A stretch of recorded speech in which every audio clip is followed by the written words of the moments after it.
The downside of fame is that praise and applause can very quickly turn into boos. And after some recent comments about former President Donald Trump, rapper Sexyy Red had to go into what I call tomato ducking mode because she said this. Do you think more people are going to support Trump now in the hood like or Trump. no? Yeah, they support him in the hood. Cause at first, I don't think people was fucking with him like they thought he was racist, saying little shit and, against women. But once he started getting black people out of jail and giving people their free money, oh, baby, we love Trump. We need him back in office. And oh yeah, fuck it, Unbothered. Now, Sexyy Red is allowed to support whoever she wants. That support, how she chooses to show it, that's up to her.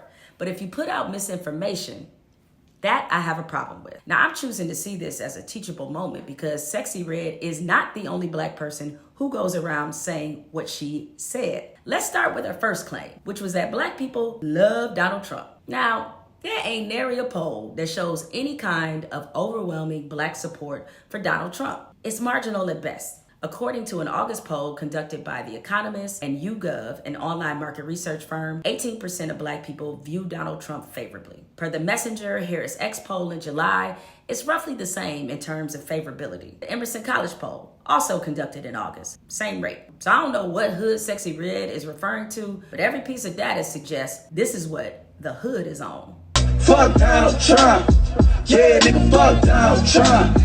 Yeah, fuck Donald Trump. Then Sexyy Red sort of minimizes the things that Donald Trump has said about black people, Mexicans, women, not just when he was campaigning for president, but while he was in office and now that he's been out of office. She willingly overlooks that this man is facing about 50-11 indictments, tried to overthrow the government, and recently it was reported that he revealed nuclear submarine secrets to an Australian businessman. Also, just a few months ago, a New York jury found that Trump sexually abused and defamed advice columnist E. Jean Carroll. Now, all of these apparently are just minor details for Sexyy Red because, in her words, Donald Trump gave black people free money during the height of the pandemic. No, he didn't. For one, can we dispel this myth that it was free money? That stimulus money that many of you received definitely wasn't free. Let me learn you right quick. The stimulus money didn't come from your 401k or your taxes or Social Security. And it damn sure didn't come from Donald Trump, even though his name was on the memo line of the check. It was the first time a president has ever done that in history.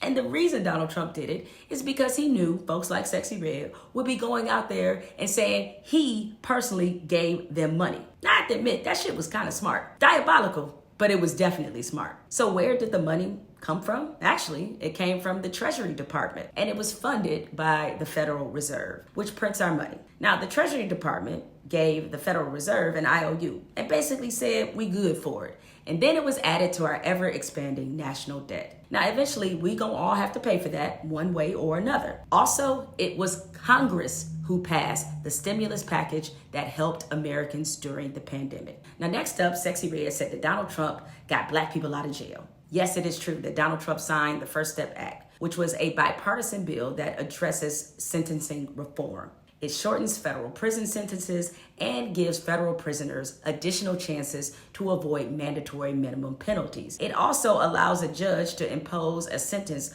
lower than the statutory minimum in some cases. 32 senators from both sides of the aisle sponsored this bill.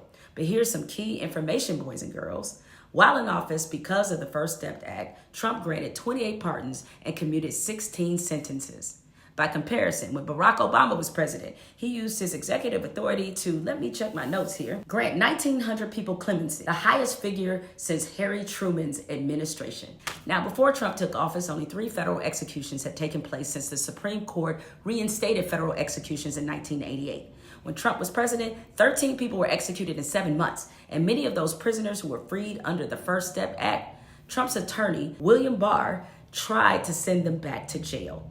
And his department stalled the cases of inmates who clearly qualified to have reduced sentences under this legislation. But go off, Sexyy Red. Aside from the misinformation, Sexyy Red's ill-informed comments represent some very large problems. For one, she made those comments on a podcast called This Past Weekend, which is hosted by Theo Vaughn. And I'm trying to figure out why on earth Sexyy Red would ever appear on this particular platform.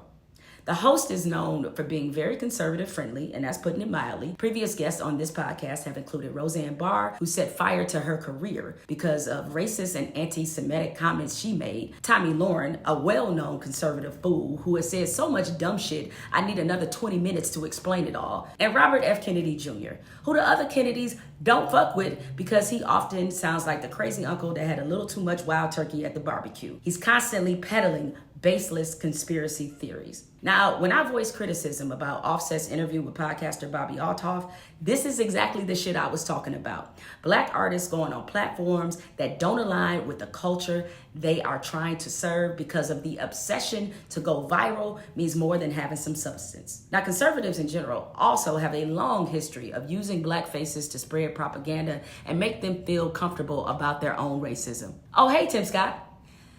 Sexyy Red's infatuation with Trump reminds me of how a lot of black people were fooled by Trump before he was president, welcoming him into the culture, a culture he only liked as long as they idolized him, even though Trump and his father had to settle a massive housing discrimination lawsuit because he wouldn't rent to black people in one of his housing developments in New York. And this wasn't just some cooked up bullshit either. After receiving numerous complaints from people, New York City's Human Rights Division sent people posing as renters to Trump's buildings, and they were told that they had no apartments, that is, if they were black. But when they sent white people posing as renters, they, of course, were offered apartments immediately. There's also the matter of Trump publicly calling for the execution of the now exonerated 5 in a New York newspaper. And well after it was proven these black boys were innocent and never raped a Central Park jogger, Trump still wouldn't admit he was wrong, and he definitely didn't apologize. Mr. President, will you apologize to Central Park 5? They've been exonerated, there have been videos and movies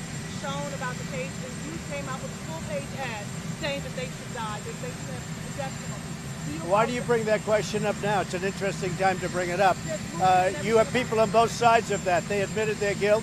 If you look at Linda Fairstein and if you look at some of the prosecutors, they think that the city should never have settled that case. So we'll leave it at that. Unfortunately, we live in a culture that's addicted to attention and prioritizes distraction. In this way, Donald Trump is the perfect president for this modern age. It's why the goofy, dangerous shit he does works, even on the black folks who have every reason to know better. Stay unbothered.